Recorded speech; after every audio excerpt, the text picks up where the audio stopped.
Mohta college की online पाठशाला में आपका हार्दिक स्वागत है। तो आज हम पढ़ने वाले हैं बीए पार्ट फर्स्ट का फर्स्ट पेपर भौतिक भूगोल का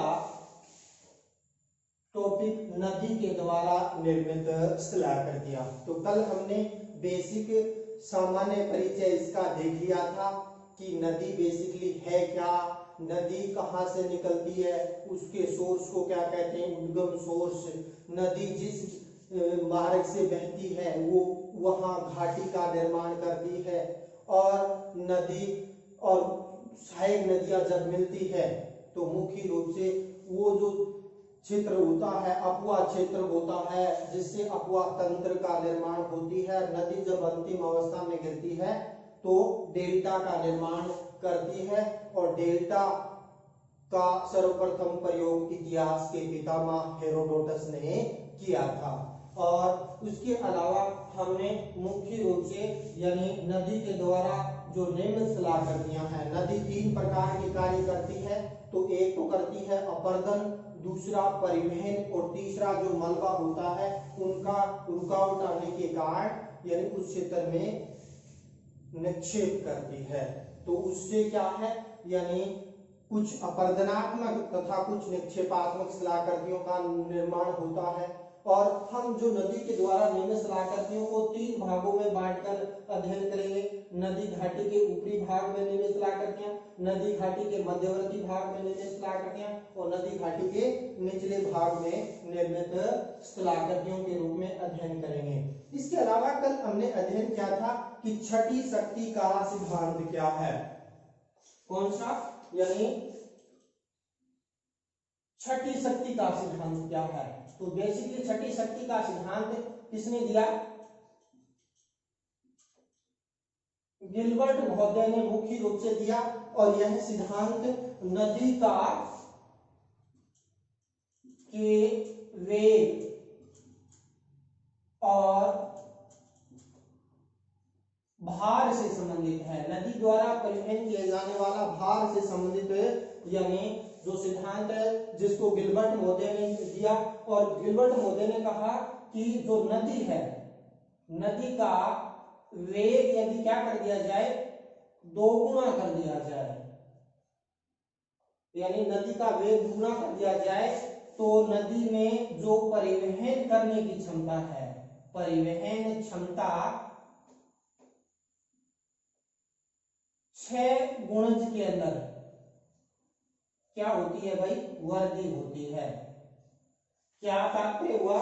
यदि मान लीजिए ये नदी है, इसका वेग कर दिया 2 गुना, है ना, तो उसकी परिवहन क्षमता कितनी हो जाएगी? 6 गुणज में। तो 1 2 3 4 5 और 6, तो कितना हो गया? यानी परिवहन क्षमता कितनी हो जाएगी? 2 दूनी 4, 4 दूनी 8, 8 दूनी 16, 16 दूनी 32, 32 दूनी 64 गुना क्या हो जाएगी भाई? वृद्धि हो जाएगी। और यही बेसिकली छठी शक्ति का सिद्धांत है जो गिलबर्ट महोदय के द्वारा दिया गया था। तो ये कल हमने अध्ययन किया था। आज हम पढ़ेंगे यानी नदी के द्वारा निर्मित जो यानी ऊपरी घाटी के अंदर। देखिए बेसिकली होता क्या है, यानी नदी किसी पर्वतीय पठारी भाग से निकलती है, और उस क्षेत्र से जब निकलती है तो शुरू में पर्वतीय क्षेत्रों में बहती है। नदी के अंदर सहायक नदियों की मात्रा होती है, इसके अलावा ढाल भी तीव्र होता है।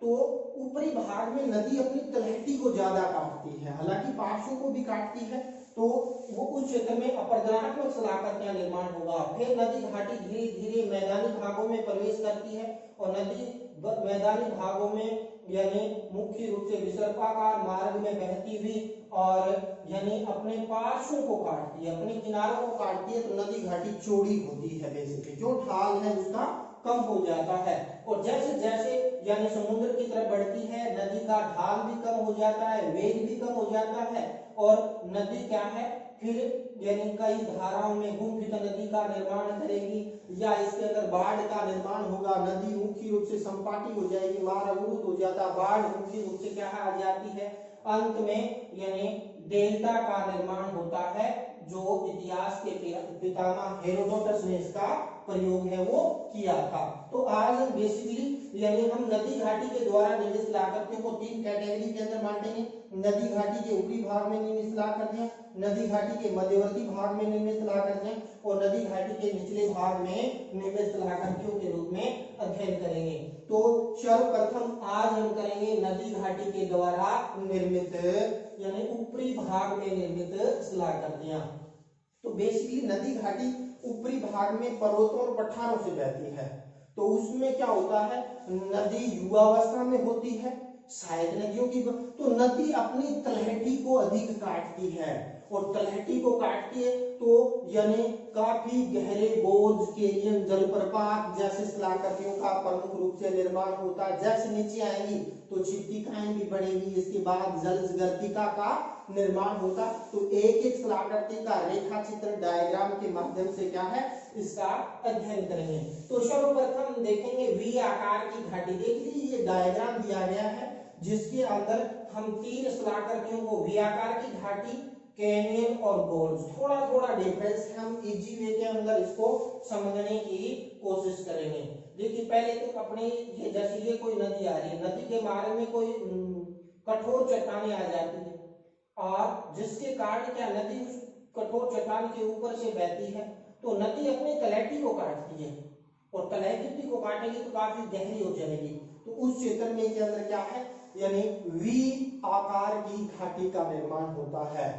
तो उसको हम वी आकार की जो फर्स्ट हम दिया हुआ है ये वाला जो शेप है आंग्ल भाषा के या अंग्रेजी भाषा के वी अक्षर के अनुसार यदि शिलाकृति नदी के अपरदन के कारण जो निर्मित होती है उसको वी आकार की घाटी कहते हैं। और वी आकार की घाटी की यानी ढाल है यानी नदी के जो पार्श्व किनारे हैं वो तीव्र ढाल वाले होंगे और मुख्य रूप से घाटी तंग होगी, संकड़ी होगी, गहरी होगी। क्यों?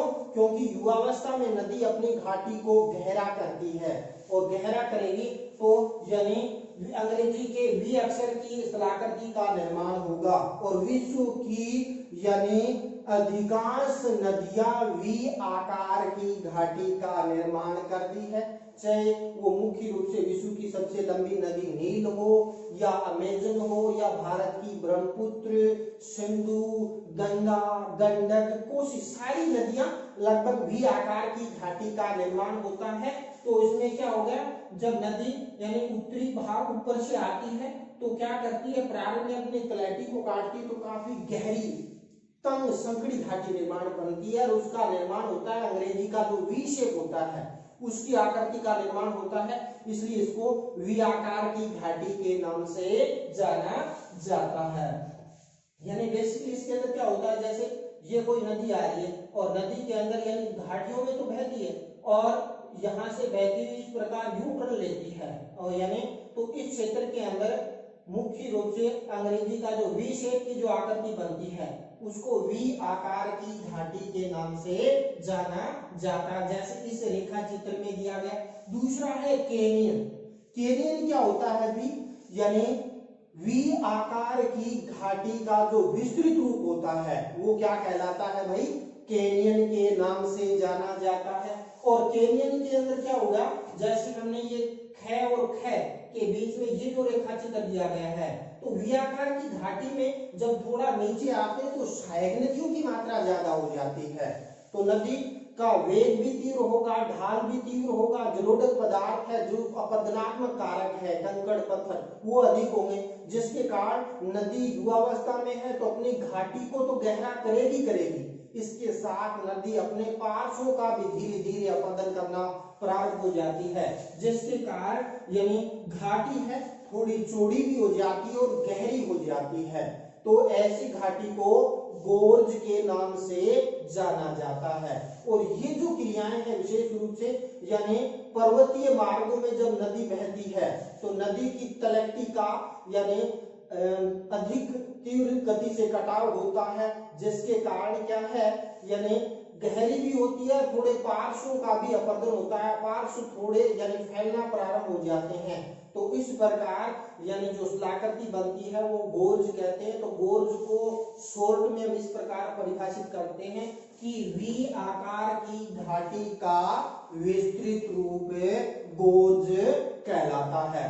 और गोर्ज के अंदर बात करते हैं, भारत के अंदर देखें जो सिंधु नदी बहती है वो यानी सिंधु गोर्ज का निर्माण करती है। ब्रह्मपुत्र नदी है नामचा बरुआ गोर्ज का निर्माण करती है, यानी पर्वत को काटती है तो वो लगभग 6 से 7 हजार फीट गहरे गोर्ज का निर्माण करती है। इसी प्रकार से हिमालय को काटने, क्योंकि हिमालय से बाहर यानी कैलाश पर्वत श्रेणी से निकलने वाली सतलुज नदी है वो भी यानी गोर्ज का निर्माण करती है। इसी प्रकार दक्षिण प्रायद्वीप के पठार की जो नर्मदा है, ताप्ती है, या उत्तर भारत की जो गंडक नदी है ये भी गोर्ज का निर्माण है वो करती है। तो कई बार पूछ लिया जाता है गोर्ज क्या है, तो गोर्ज सीधा सा 2 नंबर का सटीक उत्तर देना है कि वी आकार की घाटी का विस्तृत रूप गोर्ज कहलाता है। जब ऊंचे पर्वतीय भागों में घाटी यानी अपनी तलहटी को काटने के साथ साथ थोड़ा पार्श्व का अपवर्तन करती है तो अंग्रेजी के वी अक्षर की घाटी है वो और ज्यादा चौड़ी हो जाती है, तो उसको गोर्ज के नाम से कैनियन के नाम से जाना जाता है। कैनियन का विस्तृत रूप गोर्ज है। इसके अंदर क्या कैनियन क्या है, यानी गोर्ज का, यानी इसके अंदर बात करते हैं गोर्ज आ गया। गोर्ज का हमने देख लिया कि वी आकार की घाटी का विस्तृत रूप क्या कहलाता है, गोर्ज कहलाता है। गोर्ज के बाद 3 नंबर पर आता है कैनियन, यानी ये 3 नंबर पर है, ये 2 नंबर पर है। कैनियन क्या होता है बेसिकली, यानी गोर्ज तो क्या हो गया, वी आकार की घाटी जब विस्तृत हो जाती है तो यानी गोर्ज का निर्माण होता है, चाहे सतलुज हो, चाहे सिंधु हो, चाहे भारत की सतलुज नदी हो, नर्मदा, ताप्ती, चाहे गंडक नदी हो, ये गोर्ज का निर्माण करती है। अब आता है कैनियन। कैनियन के अंदर क्या होता है, जैसे नदी आगे अपने पर्वतीय मार्ग से आगे बढ़ती है तो उसमें उसके अंदर यानी कई सहायक नदियां और बढ़ जाती है। नदी का ढाल भी थोड़ा सा क्या है, ऊपर से जल तीव्र गति से आता है तो घाटी और अधिक गहरी और विस्तृत हो जाती है, जिसके कारण घाटी गहरी कम होगी, उसके पार्श्व किनारे फैलने प्रारंभ हो जाते हैं। जैसे अब गै और गै किया करते, ये वाली जो श्वेत है ये, तो ये क्या घाटी काफी चौड़ी हो जाती है, फैल जाती है, तो वो जो शिलाकृति कहलाती है कैनियन के नाम से जाना जाता है। और ये जो मुख्य रूप से शिलाकृति साधारणतः क्योंकि नीचे आके शुष्क जलवायु वाले प्रदेशों में ऐसी शिलाकृति देखने को मिलती है। जैसे मैं बात करता हूं संयुक्त राज्य अमेरिका यानी जो यूएसए है, यूएसए का जो कोलोरेडो पठार है, कोलोरेडो पठार, तो कोलोरेडो पठार पर कोलोरेडो नदी प्रवाहित होती है और उस क्षेत्र के अंदर यानी एक क्या निर्माण करती है भाई, कैनियन का निर्माण करती है। और ये कैनियन विश्व का सबसे बड़े कैनियनों में माना जाता है जो 480 किलोमीटर तो मई क्या है लंबाई के अंदर फैला हुआ है। कौन सा, जो कोलोरेडो पठार पर जो कोलोरेडो नदी द्वारा बनाया गया जो कैनियन है। इसके अलावा यानी 1828 मीटर गहरा है भाई, गहराई कितनी है 1828 मीटर मुख्य रूप से क्या है इसकी गहराई पाई जाती है। फिर बेसिकली इसकी चौड़ाई की बात करते हैं तो 6 से 16 किलोमीटर की चौड़ाई के अंदर फैला हुआ है। कौन सा कैनियन, कोलोरेडो कैनियन, कोलोरेडो नदी द्वारा संयुक्त राज्य अमेरिका के अंदर जो शुष्क पठारी भाग है वहां 480 किलोमीटर लंबाई में और 1828 मीटर गहराई में 6 से 16 किलोमीटर की चौड़ाई में जो यानी कैनियन का निर्माण होता है। तो कैनियन को स्टिक भाषा के अंदर गोर्ज का विस्तृत रूप कैनियन के नाम से जाना जाता है। तो तीसरी शिलाकृति होगी आपने कैनियन, यानी कैनियन होगी। चौथी हम बात करते हैं जलप्रपात। तो जलप्रपात क्या होता है, यानी पर्वतीय भाग में से नदी जब यानी मार्ग से होकर जब कठोर चट्टानों में से होकर बहती है तो कठोर चट्टानों की अनुप्रस्थ स्थिति होने के कारण, देखिए इस डायग्राम के अंदर यानी नदी ऊपर से आ रही है और उस क्षेत्र में कठोर मुलायम चट्टाने यानी मुख्य रूप से क्षैतिज अवस्था में होती है।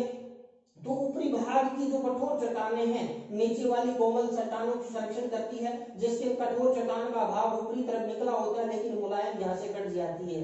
ये कठोर मुलायम तो फिर क्या होता है, यानी जो जल है नदी का ऊपर से नीचे गिरता है और नीचे गिरता है तो उससे जलप्रपात का निर्माण होता है और जिसके कारण नीचे जलज कुंड का निर्माण होता है। अपरदित मलबा इसके अंदर दिया गया है। तो इस प्रकार यानी एक जलप्रपात का निर्माण प्रमुख रूप से होता है। विश्व में सबसे जो ऊंचा प्रपात है एंजिल प्रपात है। इसके अलावा यदि हम बात करते हैं तो जो जलप्रपात होता है इसके अंदर यानी चट्टाने ये तो क्षैतिज लंबवत अवस्था के अंदर भी हो सकती है, जैसे ये कोई कठोर चट्टान है, इसके बीच में मुख्य रूप से यहाँ मुलायम कठोर थी लेकिन मुलायम चट्टान है ना। तो इस प्रकार कठोर मुलायम चट्टान में यानी ढलुआ भूमि से ऊपर से जल नीचे गिरता है तो भी यहाँ जलप्रपात का क्या होता है भाई, निर्माण होता है। लंबवत चट्टानों में भी हो सकता है, क्षैतिज चट्टानों में भी हो सकता है। इस प्रकार यानी हिमनदी वाले क्षेत्रों में भी जलप्रपात बन सकता है। कई प्रकार के जलप्रपात बनते हैं इसके अंदर।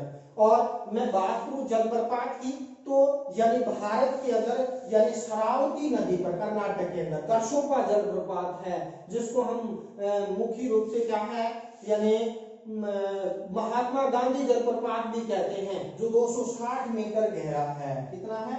260 मीटर गहरा है। महात्मा गांधी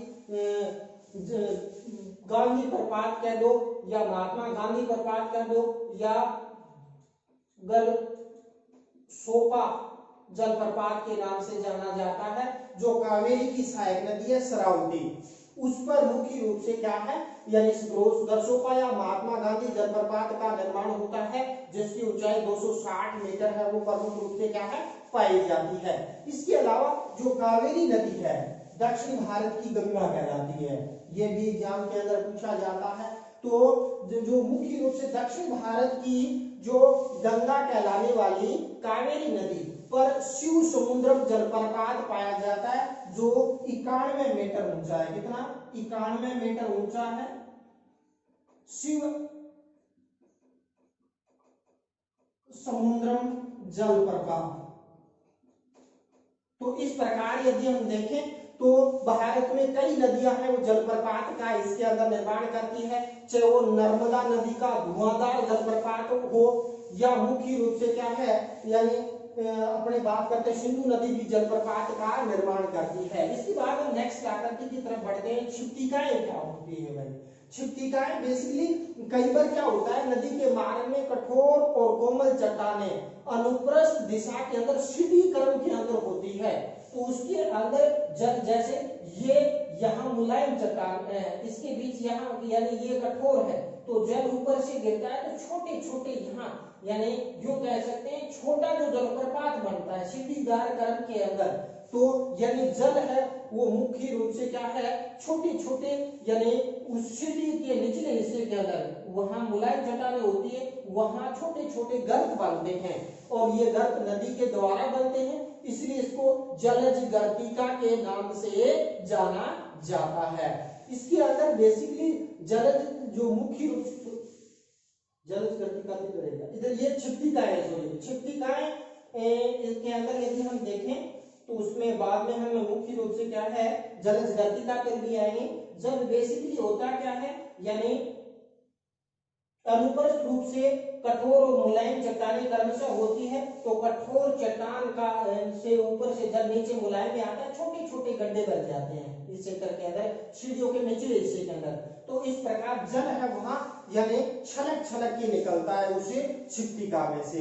तो ऐसी जो चट्टानें मुख्य रूप से जब अनुप्रस्थ चट्टानें होगी सीढ़ीदार क्रम में चट्टानें होगी तो वहां प्रवाहित होने से छोटे छोटे जो गर्त बनते हैं उन गर्तों को जलज गर्तिका के नाम से जानी जाती है। इसको हम बेसिकली सोपानी जलप्रपात भी कहते हैं।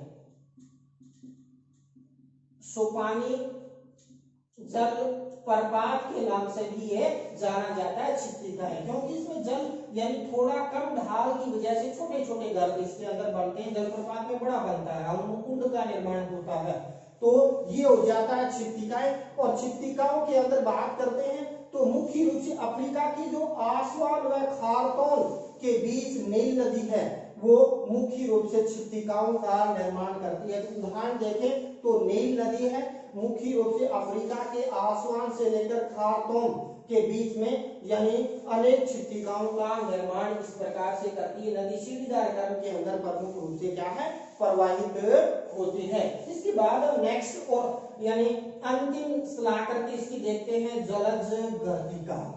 जलज गर्तिका बेसिकली होता क्या है, जब मुख्य रूप से नदी प्रवाहित होती है और नदी की तलहटी में जब कभी कोई कोमल चट्टान होती है तो कोमल चट्टान का, जैसे ये नदी प्रवाहित हो रही है और नदी के मार्ग में जब मुलायम चट्टान होती है तो वहां छोटा सा गर्त बन जाता है और जब यानी गर्त में धीरे धीरे यानी कोमल चट्टानें वहां से अपरदन की क्रिया के द्वारा हटना प्रारंभ हो जाती है। तो इस प्रकार नदी के तली होती है उसमें जो तलछट ये गर्त है वो मुख्य रूप से क्या है धीरे धीरे बढ़ना प्रारंभ हो जाती है और वहां जल भंवर का निर्माण होता है। किसका निर्माण होता है अभी जल भंवर, जिसको जिस प्रकार अपने हवा चलती बहुड़िया बनता है तो जैसे सरकना बोई जो भी सामान आता है लपेटता हुआ चलता है, उसी प्रकार नदी में भी जल भंवर बनता है। तो जो गड्ढा होता है उसमें कंकड़ पत्थर वर्गाकार मार्ग के अंदर जल भंवर में मुख्य रूप से बनते हैं, जिसके कारण वो गड्ढा 1 सेंटीमीटर से लेकर कई मीटर तक मुख्य रूप से हो जाता है। तो ऐसे गड्ढे को जलज गर्तिका, जैसे ये आ रही है ये कंकड़ ये इधर वर्गाकार में घूमता हुआ तो नीचे गड्ढा है वो यानी काफी गहरा हो जाता है। जब ये गहराई लगभग 60 मीटर से अधिक हो जाती है तो इसको अवनमित कुंड के नाम से जाना जाता है। किसको यानी अवनमित कुंड के नाम से जाना जाता है जलज गर्तिका को। तो इस प्रकार नेक्स्ट लागत हम अवनमित कुंड भी शामिल कर सकते हैं। मैंने एक में समझा दिया, जब नदी घाटी के निचले भाग में मुलायम चट्टान है वो नदी के साथ बहने वाले जो कंकड़ पत्थर होते हैं उससे वो अपरदित होना प्रारंभ हो जाती है वहां से, तो एक छोटा गड्ढा बन जाता है और धीरे धीरे उसमें जल भंवर बनने लग जाते हैं जिसमें कंकड़ पत्थर बजरी वर्गाकार मार्ग के अंदर घूमते हैं, जिसके कारण गड्ढा यानी काफी गहरा हो जाता है, 1 सेंटीमीटर से लेकर कई मीटर तक गहरा हो जाता है। तो ऐसे जो गर्तनुमा जो चौड़ा गड्ढा बन जाता है उसको हम जलज गर्तिका कहते हैं। और जलज गर्तिका का जब विस्तार हो जाए कई मीटर तक यानी 7 मीटर से अधिक तक देखने को मिलते हैं तो ऐसे को यानी जलज कुंड के नाम से इसको क्या है जाना जाता है। और यह माना जाता है कि शैतानी बल होता है, यानी कौन सा जल भंवर। तो ये आज हमने बेसिकली नदी के द्वारा निर्मित यानी अपने ऊपरी भाग में निर्मित शिलाकृतियों का विस्तार से अध्ययन किया। नेक्स्ट चैप्टर के अंदर हम नदी घाटी के मध्यवर्ती भाग में और नदी घाटी के निचले भाग में निर्मित शिलाकृतियों का अध्ययन करेंगे। बेसिकली ये सारी की सारी शिलाकृतियां अपदनात्मक शिलाकृतियां हैं। आगे हम देखेंगे तो जिसमें ये मुख्य रूप से निक्षेपात्मक शिलाकृतियां आएंगी। तो कई बार प्रश्न ये भी पूछ लिया जाता है कि अपदनात्मक शिलाकृतियों पर टिप्पणी के लिए निक्षेपात्मक शिलाकृतियों पर, तो उसका भी हम अगले जो चैप्टर है उसके अंदर डिस्कस करेंगे। भी नदी अपरदित कर दिया, अपरदित मलबा में रुकावट आने के कारण नदी के मार्ग के अंदर तो वह निक्षेप हो जाता है तो उसे निक्षेपात्मक शिलाकृतियों का निर्माण होता है। तो उसके अंदर जो एसएससी जीडी और आर्मी की जो भर्तियां हैं उसमें आए हुए प्रश्न हैं उसको मैं स्पेशल इसके अंदर कौन कौन से प्रश्न है उसके बारे में भी आगे हम पढ़ लेंगे। जैसे जलप्रपात है वो आया हुआ है, वी आकार की घाटी का विस्तृत रूप क्या है, कैनियन का विस्तृत रूप क्या है, गोर्ज, और तो इस प्रकार यानी उन प्रश्नों पर भी आगे हम डिस्कस करेंगे। तो इसी के साथ आज का वीडियो यहीं समाप्त करते हैं। जय हिंद, जय भारत।